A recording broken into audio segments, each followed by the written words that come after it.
সেটা ইঙ্গিত প্রবোধ এখানে দিয়ে দিয়েছেন তার ভাষ্যের ভিতরে। আমরা শুনে থাকবো শ্রীজীব গোস্বামীর যে 10টি বিষয় উনি উল্লেখ করেছেন এই সত্যপেশু উদ্ঘাটন করার জন্য। যদি 10টি বিষয় আমরা বলতে গেলে এটা আমাদের ধৈর্যচ্যুতি ঘটবে, আমরা অতক্ষণে শুনতে পারবো না। অতি সংক্ষেপে মাত্র 4টা জিনিসের উপরে আমরা একটু বলি সামান্য, যে আমরা যদি সত্যই না বুঝতে পারি, সত্যকে কি যদি উদ্ঘাটন না করতে পারি, তাহলে তো সত্যের পথে আমরা পাবো কী করে? প্রভু তো তাই বলছি, সঠিক পথ কোনটা, সত্য বস্তু কোনটা, এটা আগে উদ্বোধন করে তার সত্য অনুসন্ধান করতে হবে। এ কথা এখানে বলা হচ্ছে। আমরা জানি যে সত্য উদ্ঘাটন করার জন্যে আমরা অনুমান অনেক সময় সত্যের কাছাকাছি যাওয়া যায়। কোথায় ধোঁয়া দেখলে ভাবা যায় যেখানে আগুন হবে, না হতে পারে।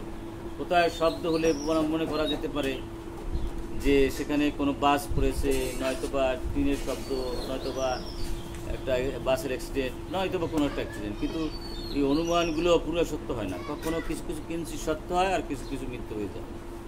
ইতিহাস হাজার জনে হাজার রকম বলে যে এখানে বাড়ির পিছনের, এই বাড়িটার পিছনে মালিক অমুক ছিল, এইভাবে কেনা হয়েছে, বা এইভাবে জন্মসূত্রে পাওয়া গেছে, নতুবা অমুকের থেকে তমুকের কাছে গ্রহণ করা হয়েছে।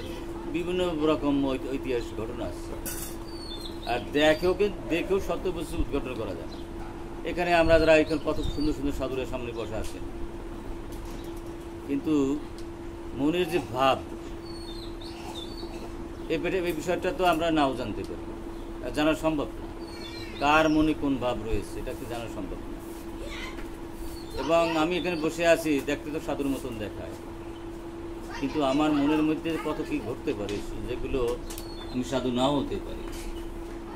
এবং একেবারে সোর দি গ্রেট, সেও তিলক চন্দন নিয়া, গলায় মালা নিয়া, জপমালা নিয়ে আমার সামনে বসে সাধু সেজে বসতে পারে।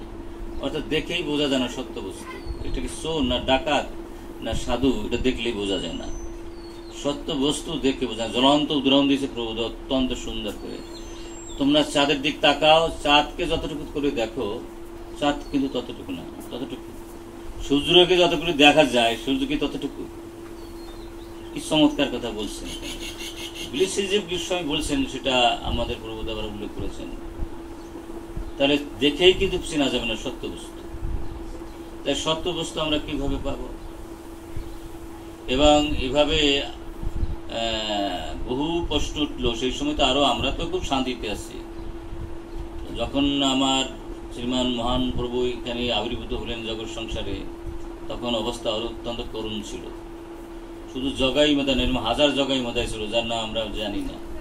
পরিস্থিতি অত্যন্ত গোলাটে ছিল। এই যে ভক্তির কোনো ধার দিয়ে কেউ হাঁটাহুটি করতো না। এবং সেই সমস্ত যে সমস্ত অনাচার বেবিচার এই জগৎ সাপাল গোপাল যা করতো, পঞ্চভোগের উপাসনা করতো সে সময়, এবং তার অনুসারীর অভাব ছিল না। এবং একটু নাম জপ করবে তাও রাস্তাঘাটে গলা জবা যেত না, দরজা দিয়ে নাম জপ করতে হতো। সেটার জ্বলন্ত প্রমাণ শ্রীবাসাঙ্গী নেই, তাই না?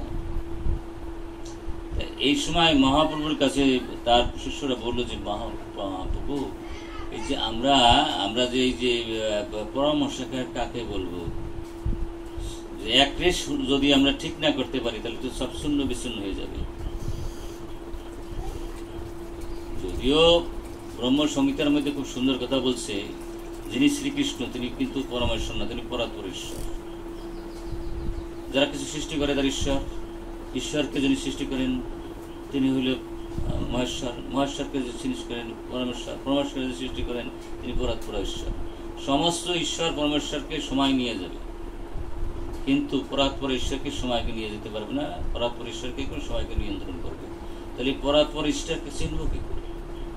উনি যে পরাৎপর ঈশ্বর, তখন ওনাকে চিনব কি উনি যে পরাৎপর ঈশ্বর? তখন মহাপ্রভু বলেন সতী মাতা পৃষ্ঠা, মাই যেমন বলে দিতে পারে যে এই লোকটা তোর বাবা, আর কেউ বলার সাধ্য নাই। বেদ মাতা যাকে স্বীকার করবে সেই পরাৎপর ঈশ্বর। এই জন্য বেদে এরকম চমৎকার করে কথা আছে, কৃষ্ণ বৈ পরম দৈবতাম, গোপাল পর পুরুষ, দেবকী পুত্রমী পরম ব্রহ্ম, এক গোপাল অদ্বিতীয়, এরকম বেদে বহু বহু শব্দ উচ্চারণ করা আছে। একমাত্র কৃষ্ণ সম্পর্কে এই কথাগুলো বেদে আছে, আর কোথাও নাই, কিন্তু আর কেউ সম্পর্ক নাই। আমি একসময় প্রায় 50,000 লোক ছিলাম, বললাম যদি এরকম যদি কোনো কেউ দেখাতে পারেন অন্য কোনো পরাৎপর ঈশ্বর, যে যা চান তারা তাই দিয়ে দেব। একজনও খুঁজে পাওয়া গেল না। আজও প্রায় 30-40 বছর গেল, তাই না? নাই কোথাও। এখন একদল বেরোইছে যা উল্টাপাল্টা কথা বলে। যাক, এখানে বিষয়টা হচ্ছে সত্য কথা মার কাছেই পাওয়া যাবে, আর সেটা হল শাস্ত্র। এখানে আমরা যদি সেটা জানি, তাহলে পরাৎপর ঈশ্বর আমাদের শ্রীকৃষ্ণ, যাকে সময় নেয় না, যে সময়কে নিয়ন্ত্রণ করে, তিনি হলে পরাৎপর ঈশ্বর। এখন এখানে প্রভু তো বলছেন, যে পথে যে মতে যেই থাকুক না কেন, যে পরাৎপর ঈশ্বরকে যদি সেবা না দেয়, এখান থেকে মুক্তি হওয়ার কোনো উপায় নেই। এবং সেই সেবাটা একেবারে নিষ্কপট হওয়া উচিত, অভিমান শূন্য, দেহত্ব বুদ্ধি শূন্য, কামনা শূন্য, অহংকার শূন্য। এই জন্য বলছে সর্বভূতি মুনিম তত্ত্ব নির্মলাম ঋষিক্ষণ ঋষিক্ষণ সেমানাং ভক্তির উচ্চতে। উপধি থাকাকালীন পর্যন্ত যথার্থভাবে ভগবানে যুক্ত হওয়া যায় না। লোহাকে আপনার চুম্বক টানে, তাই না? মাঝখানে তামা দিলে কি টানে? কি কয় বড় গোসাই, টানবে? এখন যদি আমাদের একটু সামান্য ভোগের বাসনা থাকে, আমরা পূর্ণভাবে যুক্ত হতে পারবো না। একটু ফুটা থাকলেই পরে কিন্তু কারেন্টটা আসবে কি? একটু ফ্ল্যাগ ফাঁকা রয়েছে, কারেন্টে পাবো না। এই জন্য আমাদের একেবারে নিশ্চিতভাবে যুক্ত হতে হবে। এবং অন্য অভিলাষ শূন্যম, কোনো অভিলাষ শূন্য যদি থাকে, তাহলে তো হবে না। কোনো অভিলাষ থেকে থাকতে আমরা কিন্তু এই ভগবানের কাছে যুক্ত হতে পারবো না, এবং এই যে মায়ের জগৎ থেকে আমরা রেহাই পাবো না। এই জন্য প্রভু তো বারবার এই কথাটা কিন্তু এখানে উল্লেখ করেছেন এই ইয়ের মধ্যে, বুঝছেন? এবং এই যে আমরা যা মানুষরা, যে যত বড় পণ্ডিত, বিশ্বের সর্বশ্রেষ্ঠ পণ্ডিত, বুঝছেন, তার মধ্যে 4টে দোষ থাকবে। সর্বশ্রেষ্ঠ জ্ঞানী, তার মধ্যে 4টে দোষ থাকবে। ধর্ম, সে কোনো না কোনো ভুল করবে। আইনস্টাইনের মতন এত বড় পণ্ডিত জগৎ সংসার হবে?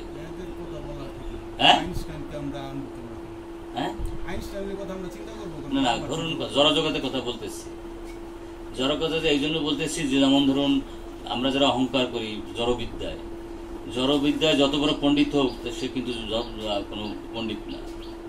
সেই কথা বোঝানোর জন্য প্রভুদ এখানে এই কথাটা বলেছেন। এই কথাটা প্রভুদ কিন্তু এখানে বলেছেন। কিভাবে বলেছেন? যে জড়বিদ্যায় যারা পারদর্শী, যারা কি করে নিজেরা অনেক আইন সৃষ্টি করে। কিন্তু এই কথাটা প্রভুদ বলছেন এই জন্য যে, যত বড় পণ্ডিত হোক আর যত বিদ্বান হোক, তার সে ভুল করবে। সেই জন্য প্রভুদ এই জড়বিদ্যার কথা নিয়ে বলেছেন। জড়বিদ্যা মায়ের বৈভব, তোমার ভজনে বাধা, অনিত্য সংশয় মোহজন্মে জিজ্ঞি কছে গাধা। যেমন গাধারা, আমরা যত বড় পণ্ডিত হই, যত বিদ্বান হই, তবে কি একটু আগাইলেই বুঝি ওই মূলের ঝুটিটি খাওয়া যাবে, কিন্তু এটা একটা গাধামি।